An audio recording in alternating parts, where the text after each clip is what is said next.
Қыз қару асынған қылмыскердің күшіне мініп, маңдаланың еркесімен сәнді киікті қынадай қыратын кезі. Себебі күйіктен кейін әлсіреген жануар көптің көз құрты. Оңай олжа.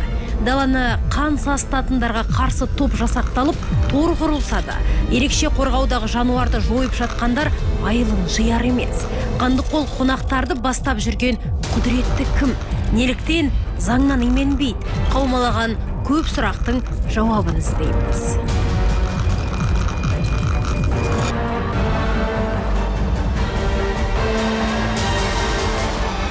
Дүние жүзіндегі ақбөкеннің 95% Қазақстанда мекендейді. Соңғы санақ киіктердің жалпы саны 45%-ке өскенін анықтады. Қазір Бетпақдала, Орал, Үстірт популяциясында түз жануарының саны 215.100-ге жетті. Үкімет жоғалып бара жатқан жануарды атуға тыйым салатын бұйрықтың мерзімін 2020 жылға дейін ұзартқаны белгілі. Бірақ өкініштісі сол, бұйрықтың күші браконьерге бұғау болмай тұр. Киіктерді қынадай қырған оқиғаларды саралай отырып, қойды қасқырға бақтырыппыз деген ойға келдік.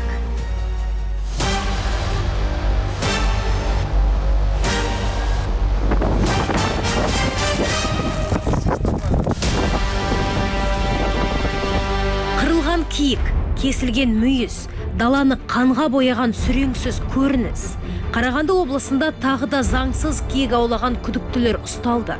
Браконьерлер түз жануарын аштықтан емес, ашкөздіктен атқан.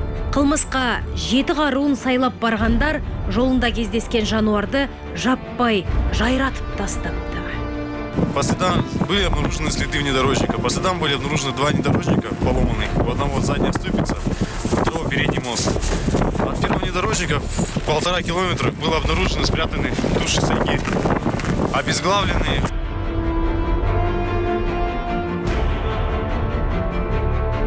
Охотзапром мекемесінің инспекторлары айдалада бұзылып тұрған мына көліктерді байқап қан ізінен күдіктенген. Дереу айналаны шолып тексеруге кіріседі. Көп ұзамай жақын жерден 18 туша табылыпты. Обнаружены трупы сайги, рогач со спильными рогами. Резина, которая стоит на 80.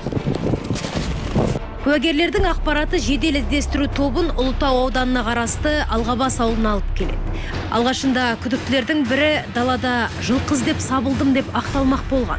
Сұрау сап келгендердің өзін сұрақтың астына алған азаматты прокурордың санкциясы сабасына түсіргендей.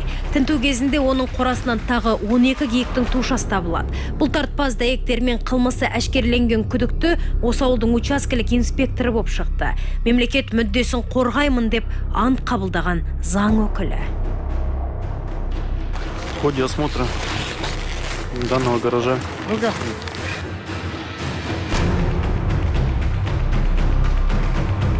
отыз бас киік атылды. Қазіргі күнде 4 браконьер, біреулер Жезқазғанда тұрады екен, біреулер Сатпаевта тұрады екен. Солардың милиция қазір соларды Нұра ауданға жеткізуге әрекетін жасалады. Бұл факті бойынша қылмыстық кодекстің 337 бабымен іс қозғалып, заңғырына іліккен полиция капитаны жұмыстан қуылды. Топтың қалған мүшелерін және әрқайсының рөлін Нұра аудандық ішкі істер басқармасы анықтап жатыр. Тілге тиек ететін жайт былтыр дәл осы уақытта Қорғалжын мемлекеттік табиғи қорығының Нұра ауданына қарасты территориясында қаскөйлер 39 киікті қынадай қырып кеткен болатын. Браконьерлер жол бөгеген инспекторларға қару кезеніп шектен шыққан еді. Бірақ сол топ жауапқа тартылмапты. Яғни қылмыс жасалды, айғақ заттар бар. Күдіктілер белгілі, бірақ тағы да сағызша созылған істің соңы сиыр құйымшықтанып кеткен. Құқық қорғау органдарының митинг тірлігі нәтиже бермей, көп браконьер миығынан күліп жүр. Қорғалжын ішкі істер бөлімі Нұра аудандық ішкі істер бөліміне істе бермеді. 2 айдан кейін барып іс өткізіліп, Нұра ауданының ішкі істер бөлімі бұл қылмыстық істі қозғап, бірақ та экспертизиялық талдамалық зерттеуді бекітпеді. Себебінің бірі бұл ішкі істер бөлімі, яғни экспертизаға бөлінетін қаражаттың жоқтығы деді. Әкімшілік заңнамаға сәйкес, яғни жарты жылдың ішінде қылмыстық іс қозғалмаса, ол соңына дейін жетпесе, бұл іс жабылды. Жаңағы ұсталған қасақой браконьерлер де бұл істен құтылып, олардың астындағы өте үлкен жоғары жылдамдықта жүретін Toyota Land Cruiser машинесі де қайтарылды.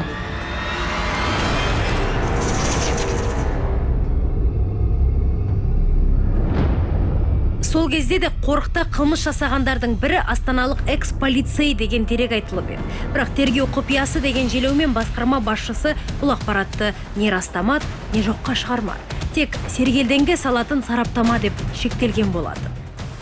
Бұл сараптамаға талай сұрақтар бар. Яғни бұл сараптаманың атауы сот ветеринарлық сараптама деп аталады.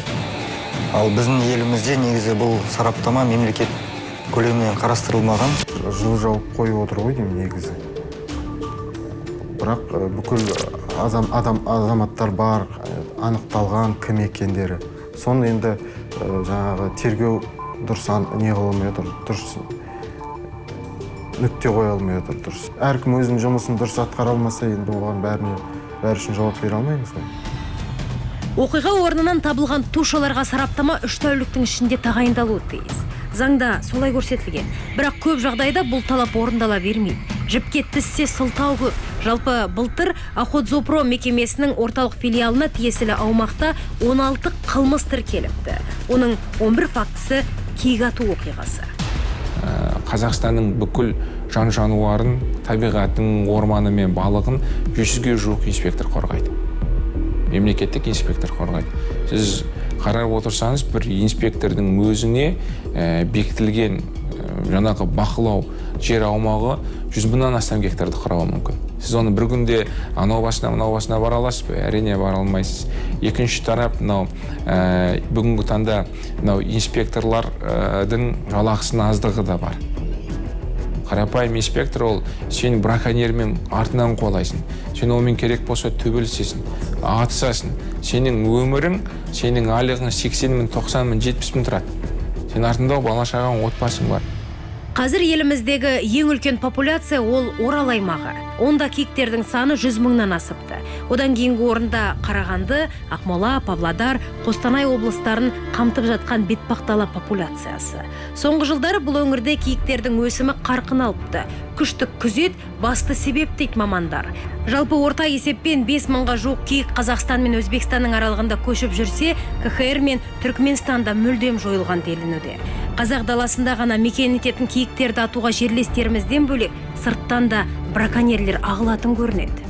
Әр елде бір мысалға Австралия десек, кенгуру дейміз, Қытай десек, панда дейміз. Қазақстанда өзіме бір ерекшеленген даланың символы болып табылатын бұл жануар киік. Соның 95% Қазақстанда мекендейді, яғни Қазақстанның халқы осы киік деген жануардың жеке түрдің сақталуына тікелей жауапты мемлекет болып табылады. Жалпы 5 популяция бар, Моңғолияда және Ресейде, қалғандары осы 3-еуі Қазақстанда мекендейді.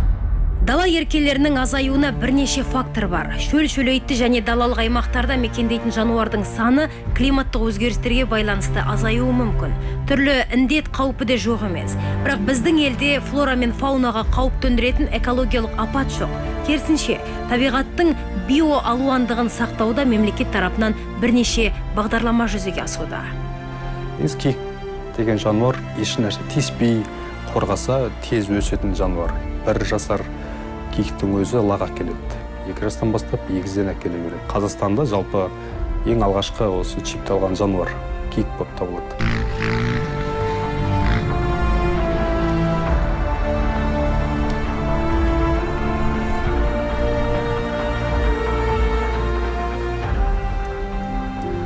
Әр тобырдан бір денсаулығы жақсы деген үлкен киікті ұстап алып, мойнына чип тағылады. Ол 1,5-2 жыл бойы мойында жүреді. Яғни күн сайын сигнал беріп отырады. Ол киіктер қай жерде жүр. Бұл жұмыс қазіргі таңда өзінің үлкен жемісін беріп отыр. Яғни біздің даналарымыз арқасында көптеген жалпы осы қорғау жұмысының жаңа үлгілері, методтары болып отыр мысалға. Біздің елде киік қызыл кітапқа енген жоқ. Бірақ дала кербезі жоғалып бара жатқан жануарлар тізімінде. Үкімет бөкендерді сақтап, басын көбейтуге қатысты мемлекеттік бағдарлама әзірледі. 2009 жылдан бері мониторинг жүргізудің жаңа әдістемесі енгізілді. Бөкендерге ғарыш арқылы бақыланатын қарғыбау тағылды. Қазір чиптелген киіктердің саны 100-ден асқан. Бұл дала жануарларының көші-қонын бақылау үшін жасалған шаралар. Ошейник для копытных, можно сказать, он состоит из стандартных, то есть деталей. Это антенна, которая расположена в верхней части, потому как она должна посылать данные и всегда должна быть открыта, то есть ничто не должно мешать ей. Вот следующий идет, это батарея, которая находится внизу, и можно так посмотреть, что это идет какой-то баланс, то есть она не перевешивает ни влево, ни вправо, она всегда находится в одном положении. Мамандар бұл қондырғының көмегімен тәулігіне бір мәрте бөкендер туралы мәліметті алып, тиісті мекемелерге жібереді. Қондырғының қуаты таусылғанда ол ағытылып, бөкеннің мойнынан түсіп қалатын көрінеді. Жинап алынған қарғыбаулар қуаттандырылғаннан кейін қайта пайдаланылады. Жалпы қарғыбау тек күзде салынады, себебі құралай салқынында олар төлдейді, ал жазғы ыстықта ұстауға тыйым салынады.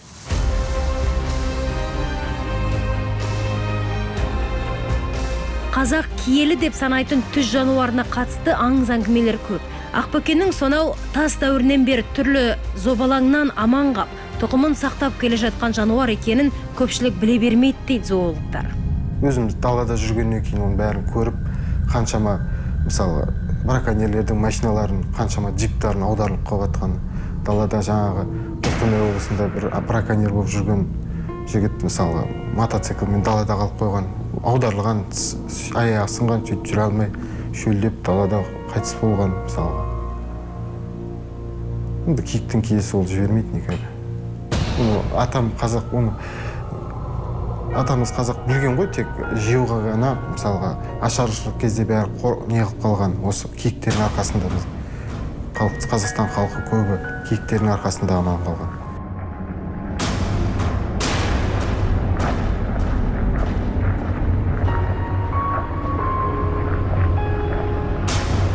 Жол талғамайтын көлік, спорт мотоциклдеріне мінгесіп қару асынғандар жазықсыз жануарды ет үшін емес, мүйіз үшін қыруда. Мүйіздің бір келісін көрші Қытай Халық Республикасында шамамен $5000 өткізетін көрінеді. Қылмыстық сценарий тараптардың бәріне белгілі. Өңірлерде жиналған тауар алдымен Алматыға жеткізіледі. Алып мегаполис сауданың қайнап жатқан қазаны. Осы жерде тауар сұрыпталып, көрші мемлекетке тасымалданады. Шекарадағы Қарақұм. Мысалға келтірейік, мынау былтыр 2018 жылдың көктемінде Ресейден Қытайға шығатын кеденден, яғни 2000-нан аса мүйіз тәркіленді. Бұның ішінде пілдің де мүйізі, жаңағы мүйіз тұмсықтың мүйізі, және де 1000 аса киіктің мүйізі тәркіленді. Бұл нені көрсетеді? Яғни бұл 1000 киік дегеніміз бұл 700 киіктің текесі. Қарапайым медициналық маркетингтің салдарынан өсуде. Мынау дүниежүзілік жануарлар дүниесін қорғау ұйымы былтыр өте үлкен ғылыми зерттеудің қорытындысын жариялады. Яғни соңғы 20-30 жылдың ішінде әлемдегі бүкіл жабайы жануарлардың саны 60%-ға дейін қысқарып кетті дейді. Бұл сөздің жаны бар. 80-ші жылдардың ортасында қазақ даласын 1.400.000 бас бөкен мекендеген тұғын. Кейін олардың саны 3 есе кеміп кеткен. Түз жануарының басты жауы адам. Одан да көйлегі көк, қарны тоқтар. Ал қарапайым ауыл адамының браконьерлікке шығуға мүмкіндігі шектеулі, қызығушылығы да аз. Осылайша біреу киікті, енді біреу қорасындағы қойын бағады. Қандай дәрі алады? Сайгатен деген не нәрсе? Бұл адамның ағзаларының бәрін жаңағы ынталандыратын, қоздыратын жаңағы дәрмек. Мынау созылмалы аурулар әсіресе жүрек, ішек қарынның, жүйке жүйелерінің ауруларын жақсы емдейді. Мысалға айталық, жай ғана мысал ретінде айта салайын, жай ғана мүйізін арамен кескілеп, кішкентай сөйтіп шайнекке салып қайнатып, артынша суды іше қойсаңыз, жұмыстан шаршап келіп отырғанда бір стакан ішіп жіберсеңіз, сіздің шаршағаныңыз бірден басылып, тап-тұйнақтап шыға келесіз. Орталық Азияда киелі саналатын дала жануарының жаппай қырылуы соңғы рет осыдан 4 жыл бұрын тіркелді. Бұл киік жылаған жыл болды. Даладан табылған өлекселерге арнайы зертханаларда пастереллез деген диагноз да қойылды. Бірақ көп сенбеді. Дәл сол кезде Байқоңыр айлағынан ұшырылған Протон-М зымыранының әуеде жарылып, ауқымды учаскаге гептилдің төгілуі күдікті қоюландыра түсіп еді. Қазір ғалымдар сол күдікті растап отыр. Қазақстанда киіктердің санын шектейтін бірнеше факторлар бар. Оның негізгі несі табиғи факторлар десек, екіншісі антропогенді факторлар деп аталады. Сол ішінде антропогенді факторлар бізге өте қатты әсер етіп жатыр. Ол дегеніңіз айталық ең бірінші үлкен апат болғаны 1988 жыл болды. Бұл гептилді зерттейтін зертхана тек қана былтыр ғана ресейліктер берді. Оған дейін бізде оның нақты зерттейтін, гептилдің екенін зерттейтін лаборатория болған жоқ. Және оны зерттейтін бізде адамда болған жоқ. Одан кейінгі тағы да табиғи опаттар айталық. Мынау 1993-94 жылға жаңағы жұт, қыста келген жұт, сонда 250 мың киік қырылып кетті. Республиканың кей өңірінде су көздерінің тартылып, топырақ құнарлығының азаюы флора мен фаунаның биологиялық табиғи тіршілігіне кері әсер етіп отыр. Бұл киіктердің көші-қонына ықпал ететін факторлардың бірі. Тілге тиек ететін жайт, бөкендер Ресейде қызыл кітапқа енгізілген. Біздің меже жақын болашақта бөкендердің санын миллионнан асыру. Сондықтан ерекше қорғаудағы жануарды тек ғылыми мақсатта ғана аулауға заңмен рұқсат етілген. 154 қылмыстық іс қозғалды. Оның көбісі жаңағы ақбөкеннің мүйізіне байланысты істер жаңағы қылмыстық істер қозғалып жатыр.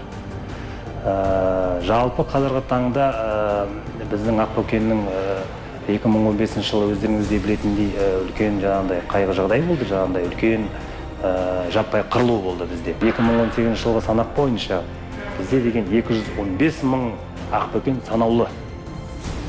Енді бұны болашақта деген біздің мемлекеттің, өкіметтің тарапынан жаңағындай өте үлкен жаңа қолдау көрсетіліп жатыр. Жаңағындай қазір біздің инспекторларға жол талғамайтын жақсы төзімді иномарка жаңағы Toyota, Land Cruiser, Hilux, Jeep сондай беріліп жатыр. Кун, КамАЗ беріліп жатыр. Сол тараптардан енді үміттеміз болашақта жаңағы біздің атауымыздан қалған сол біздің достояние дейді ғой мемлекет. Сол неде 1 миллионға жуық есеп шығарамыз деген ойдамыз. Табиғаттың қолайсыз кездерінде, төлдеу кезінде бізде шұғыл топтар бар. Соларды жұмылдырамыз. Себебі именно сол уақыттарда, дәл сол уақыттарда қасақерлердің белсенді уақыттары белгілі болады. Әсіресе мерекенің қарсаңында, мерекеден кейін сол кездерде біздің инспекторлар жатпай тұрмай, өздерінің еңбектерін істеп, табиғатты қорғап жатады. Жаңа көліктермен қамтып жатыр. Қарда жүргізетін шаңғылармен, снегоходтар. Қыстың күні жалпы табиғаттың аясында болу үшін пункт дейді, жатар орын, 6 инспектор сиятындай. Сондай көліктермен қамтып жатыр. Қызметтік куәлігіне сеніп сайын далада сауық құратын сөзі өктем дөкейлер инспекторлардан именбейді. Тілдеспейді де, тіреспейді де. Қару кезінуден тайынбайды, не ұстатпайды. Бұл республика бойынша инспекторларға ортақ проблема. Бірақ әзірге қылмыстық кодекс қылмыскерлерге тым мейірімді болып тұр. Істердің бірі жабылып, тағы бірі қысқаруда. Пәрмені күшті полиция киіктерді қорғайды десек, ондағы кейбір пысықтар жеке басының қамын ойлап жүріпті. Мамандар күрес нәтижелі болу үшін күдіктілерден тәркіленген бар техниканы Орман шаруашылығы және жануарлар дүниесі комитеті меншігіне беруді сұрайды. Бұл тек ұсыныс қана. Аға буын табиғатқа қас қылғанды киіктің киесі жібермейді дейді.